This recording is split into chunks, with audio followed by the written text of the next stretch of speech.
Hello, my name is Dr. Paul Hazen. I'm a dermatologist here, and today's presentation is to discuss somewhat of the condition of hidradenitis suppurativa. It turns out that over the years we've seen many patients with this disease, and many of the questions that patients have been pretty uniform. And what we found is that so frequently the time that it took to put all those questions and answers together was something that really became the major thrust of a visit. And in order to make this whole thing more easily done, we decided to put together this educational video. So that's the background of what we're going to be talking about here today.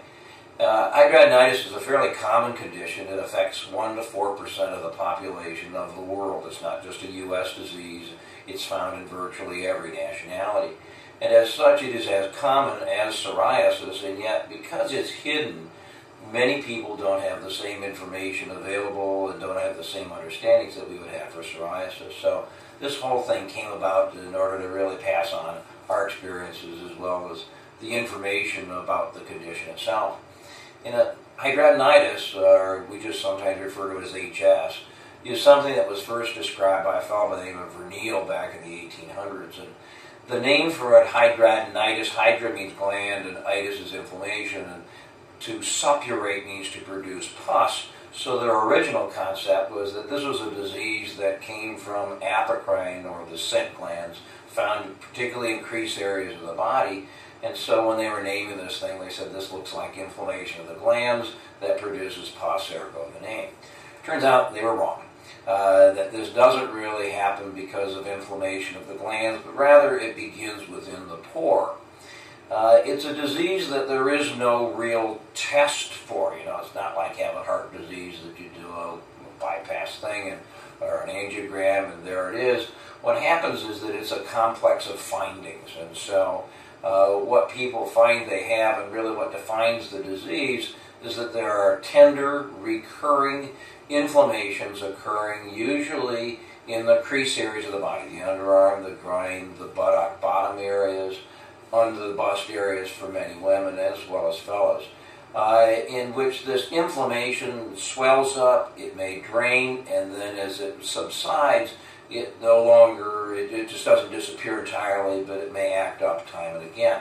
And it's both the persistence and the long-lasting qualities, as well as the fact of it being this lumpy, boil-like process that people have described. Characteristic, too, is that you press here and you drain pus over here, and the tunneling that ultimately takes place with this is, again, very characteristic and almost part of what defines the process itself.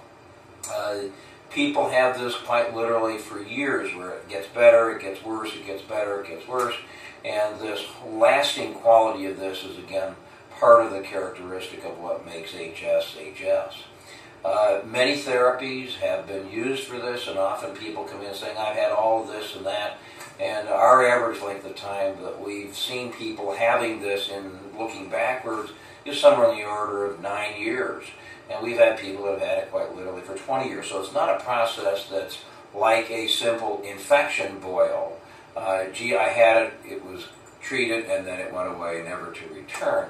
This is quite different. And indeed, even when one takes cultures of that pussy material, there are no pathogens, as they're called. There are no infectious things. Even though it may look like MRSA, this methicillin staph, it is not MRSA, in spite of the fact that many people have been told, I think you've got MRSA. In terms of causations, this is something that people have looked for. Well, what is it that makes me have this? I want to stop doing this. And as it turns out, infection things that people have looked at, they may get infected, but infection is not the main cause for this thing. What we now know to happen is that there is a hormone that's present in normal adults.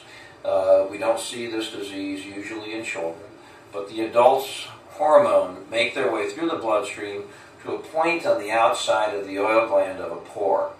And once that's captured there, it turns on that pore to produce the contents of oils and other things that make an adult pore an adult pore. What then happens is that this oil, which is manufactured from that pore, would normally make its way to the surface of the skin, where it would then exit and then lubricate the skin.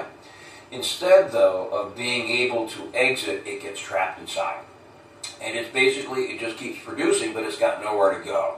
And when it does that, building up, it then ruptures. And when that pore ruptures, there's all this inflammation that you and I see as this pussy, tender kind of thing.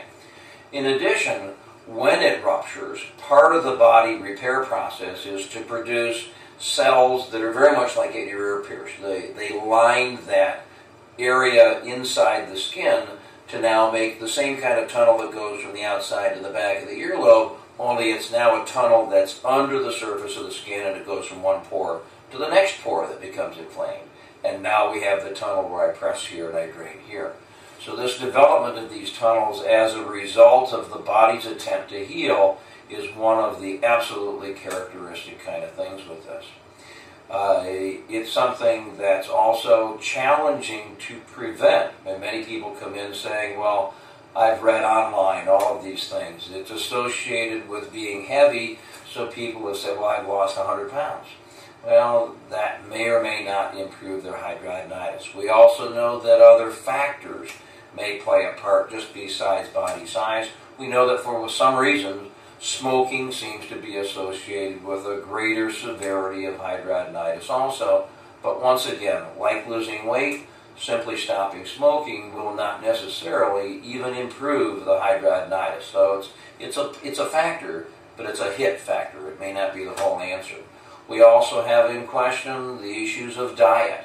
Some people have wondered and have noted that for at least some individuals, dairy products might have a part to play in the cause of it, but it's again very inconsistent, and just simply avoiding dairy products for many patients is not successful in taking it away. Again, it's another hit.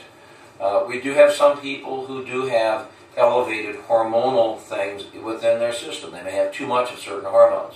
That may be present for many people, but for most of our patients, the hormones that we test for are absolutely normal in quantity. It's what those hormones do at the outlet or at the point of the pore that seems to be the most crucial element for it. Many women will notice a cycling effect, particularly just before period time. Gee, my hidradenitis gets worse. And that's a not unusual thing. And again, it just underscores that hormones may play a part in this, and it may indeed be part of what we look to for even developing certain treatments. There are some other associated elements to this condition. For example, if we look at other processes in which the pore structures may play a part, acne, for example, over half of our patients have a history that they had some need for treatment for acne at some point in their lives. It's about 55% of people will have had a history of facial or chest acne. We also see in about 6 to 8% of people pimples and boils that happen in the scalp, sometimes to the point where, again, much like in the other areas of hidradenitis, you can see boils in the scalp. You may have hair loss and scarring that occurs because of that intensity. For many men, it's in the back of the scalp, right where the scalp joins the nape of the neck, and the same general process. We also know that for about 30% of people, there may be a cyst at the base of the tailbone, just under the tailbone. It's called a pilonidal cyst. Often seen not just in the patient who's there, but also in family members. A history of this pilonidal sinus or pilonidal cyst is not uncommon. Again, in about 30% of people, there's a family history. Somebody comes in saying, you know, I got hidradenitis. You know, Dad had boils. And that's a really common thing. Whether they ever had the diagnosis of hidradenitis or not, the fact that other members of the family might have had boils is really common. And it just underscores, they may have not got a name for it, but this sort of relationship with inflamed pore structures in these crease areas is just really, really common. We have, in some individuals, very strong family histories, mother to daughter, and that kind of thing. And what we find is that in the literature, in the publishings of this whole thing, there are at least 3 large families in which at least 4 generations of individuals have been found to be. Something was described in the Japanese, as well as Chinese, as well as English populations of patients. And they've even been able to try to isolate this to a specific chromosome. Again, this just underscores that for most individuals that have this, the things of, gee, you're doing something wrong, you're too heavy, you're smoking, you're doing this, you're doing that, is not nearly as important as the genetics of what makes us us. And it's just sort of like saying, how come some people have acne and other people don't? This is part of our genetic and the chemistry of our makeup. In terms of other inflammation or associated kinds of diseases, we find that other inflammation processes, for example, inflammatory bowel disease, Crohn's disease, ulcerative colitis, are both much more often seen associated with hidradenitis than one would expect by chance alone. Same is true for arthritis. A lot of people will come in, some noticing, gee, I've been to see my arthritis doctor, they've checked me for things like rheumatoid arthritis, but all I have is hidradenitis. And in some individuals, we've treated their hidradenitis, and indeed their arthritis has completely disappeared. So there is this relationship.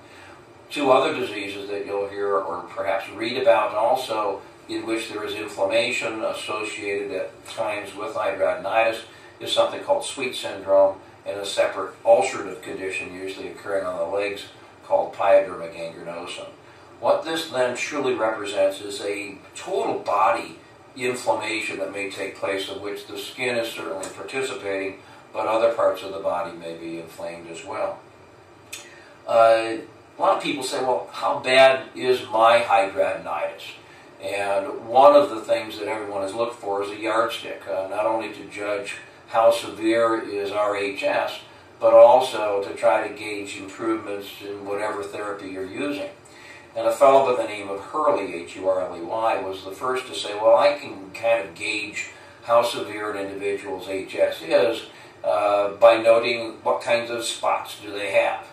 And Hurley stage 1 is now recognized as just a single area of severe inflammation that's there. It may be very persistent, and we've had folks that have had 20 years of one boil, but that's still the only spot they've ever gotten, the ergo are Hurley stage 1. Hurley stage 2, which is a bit more severe, may have more than one area, but with limited tunnelings. And the Hurley stage 3, the most severe staging, is where there are more than 2 areas in which there is more extensive tunneling. Now this is a pretty broad category because some people have terrible stage 3, other people have more focused stage 3, but indeed this is a system of categorizing how severe is our condition. There's another condition or another grading system also known as the Sartorius scale. And again, names aren't important, but just the fact that people have been trying to pinpoint how bad and how do we tell how much hidradenitis an individual has. The Sartorius system tries to assign a value. If you got one underarm area, it's 3 points. You got 2 underarms, it's 3 plus 3. At a groin, it's another 3. And you then, by noting how wide are the tunnels, how long are the tunnels, how many bumps do we have, one can begin to assign a number value for how bad is it. What neither of those systems really, however, measure is, well, how much pain am I having? How much odor is there associated with the drainage? How much am I staining my clothing because of the drainage which is there? And these are the things that people with HS have to live with. And indeed, we're beginning to recognize that in a broader scale, there is something called the Dermatologic Life Quality Index, or we'll talk about it as the DLQI. And this is a measure by which we determine how much is this disease really affecting an individual. And it's not just for HS, but the DLQI has also been used in psoriasis and many other conditions that are chronic and affecting skin. And needless to say, the DLQI in hidradenitis patients, people are severely affected by this disease. All of the things we just talked about makes it difficult and challenging for personal relationships with other people, with jobs and employment, because it's hard to do all that when you're sitting on pus and other kinds of tender areas. Treatments. You know, everyone has looked for the differences of, well, what may help this disease? And it's almost, I think, helpful to divide the treatments and their focus into those things that are geared at trying to control the right now inflammation of that spot right at the moment, versus those treatments that are to try to get rid of the more lasting chronic kinds of things. In general, for either a very limited early stage 1, for example, kind of thing, all of the focus of treatment is to try to get that area so it doesn't hurt anymore. And these anti-inflammation things, sometimes they're used as shots of medicine directly into the spots of the boils. Sometimes they may be antibiotics. Although interestingly enough, antibiotics don't work because they're killing germs. They work as anti-inflammation agents. That's one of the importance in concepts of this, because you take an antibiotic for a boil and the infection is cleared in a few days, up to a week or more. This is not something that you're taking just to kill germs, and as such, it's a medicine that people will need to take as an antibiotic perhaps for many months or even longer. And one must be able then to choose medicines that, if they're needed for a longer period, that are safe to take. It's like treating high blood pressure. It's like treating diabetes. You don't take medicine for a week. You take the medicine for as long as that condition needs to be kept under control and to be kept in therapy. So antibiotics are another thing. Sometimes combinations of antibiotics. Sometimes other medications that have anti-inflammatory properties. There's a medicine called dapsone. Another medicine called rifampin. Names, again, not so key. Is just the fact that there is a whole selection of choices that are each geared at trying to help to take away the tender inflamed spot right now, as well as to try to keep the development of new ones from appearing. In addition, we find that there are certain medications that can be used to try to stop some of that first effect. We talked about the hormones and how hormones may turn on these pores. In some women, you can block this effect of that receiver, that receptor as it's called, that in turn turns on the pores.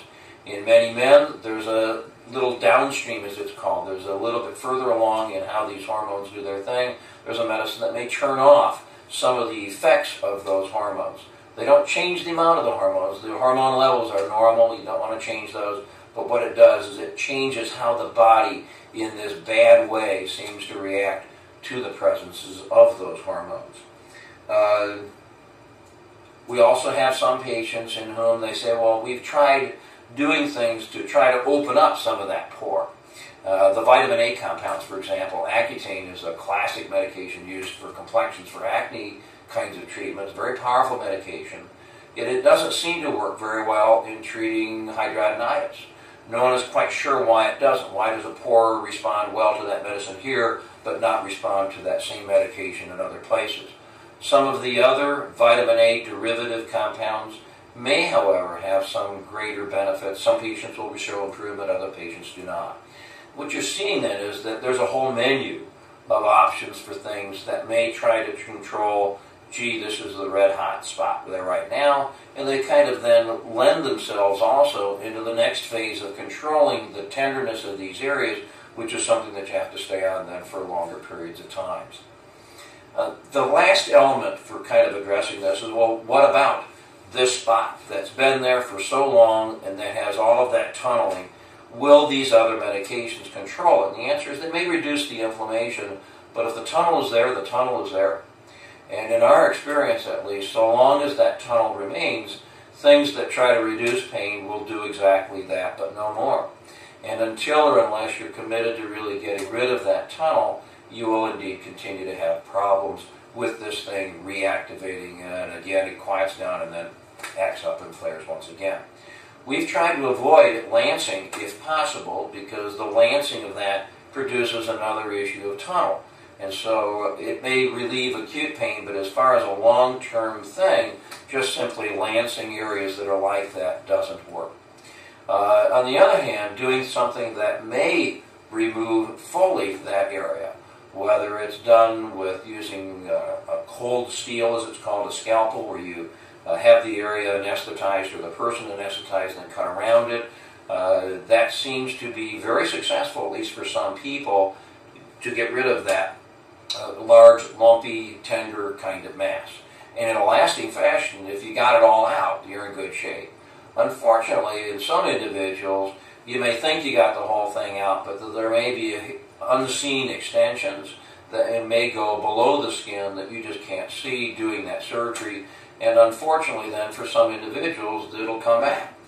We also see in some patients that if one has grafted or flapped skin, stretched skin to try to stitch up the area that's had surgery, once again there seems to be a greater risk of having things come back. One of the treatments that we have been using with a fair amount of success over the years is to use a carbon dioxide laser to help us in the removal of these not only visible parts, but we can also, in the use of this, identify where the tunnels and tracks go. And it's kind of a special focus of therapy that we've sort of been using more so than many other people, just because we've had the experience of doing it. And in our hands, what we've seen is something less than 2% of any of the patients that we've treated have had spots that have returned. It can even be used for other areas such as the scalp. It can be used for the pilonidal sinus that we've talked about. So it seems to have applications for not just hidradenitis where you see it in these principal crease areas, but for other locations that are associated elements to it as well. Other therapies should be used because even though you go ahead and you treat the main thing, the risk for everyone is that they will continue to develop new spots as well. So really all of the treatments that we've tried to underscore for patients is let's help you get rid of the old spots that are just always going to be a problem for you, but at the same time, let's consider what treatments might be of value to try to prevent new ones from coming too. It's a complicated issue. It's a terrible disease. We've had great successes. We're looking forward to greater successes. And part of our thing here is to always explore and to try to make available to people those things that we hope will be the newest and the best of these kinds of treatments. We'll go over a lot of these things as we have opportunity to meet with patients, and we look forward to discussing more in detail each person's individual elements of what makes their problems their problems. Good. Thank you for listening. What we've covered so far has to do with more of a verbal description of this, and what I'd like to do is to show you some of what we've been talking about. One of the first things we see in many patients, we've been talking about how follicles aren't normal, and one of the things that we see for a whole bunch of folks is what's been called the polycomedonal follicle, and that's a mouthful. Basically, it's where you see 2 or 3 blackheads that will all enter into the pore at the same time. You'll see it behind the ears, you'll see it over the chest, you can see it almost any place you've got pores. But that's a characteristic thing. You don't see this in many other skin conditions, but it's a characteristic thing for some patients at least that have hidradenitis. In addition, we talked about how there are these different stages, early stage 1, stage 2, stage 3. Early stage 1, for example, and we're going to show a picture as we do this, is a single solitary lump as is seen in this particular picture. Early stage 2, which again we're showing, shows the features of multiple spots but with limited tunnels, and a early 3 shows a confluent, meaning all one big pocket area in which once again press over here and drain over here with this tunneling that goes under the surface of the skin. In addition to, gee, this is what it looks like as the condition, I also want to show you some pictures of what we've seen and get people the comfortableness of, well, what is this thing? Here's a patient, for example, that has hidradenitis. It's a severe pocket of stuff in an underarm area. This is what it looked like before we did the surgery. Without grossing people out, this is what it looks like after the surgery, and this just underscores the extensiveness of this. And very commonly in an underarm area, it'll be on the chest. It will be in the underarm, going right up into the underarm. It will then go onto the arm areas, and this is what you can see for this kind of individual. The qualities of healing, even without plastic or reconstructive surgery, though, can be remarkable. It's comfortable, and this is the quality of healing that we would expect and hope to see for everybody. And it's fairly representative of seeing that. That's exciting because it no longer hurts. You know, the drainage is basically gone. So these are just some examples, and again, the visual combined with what we've been talking about is what we hope to accomplish by just having you get a better feel for this. Thank you.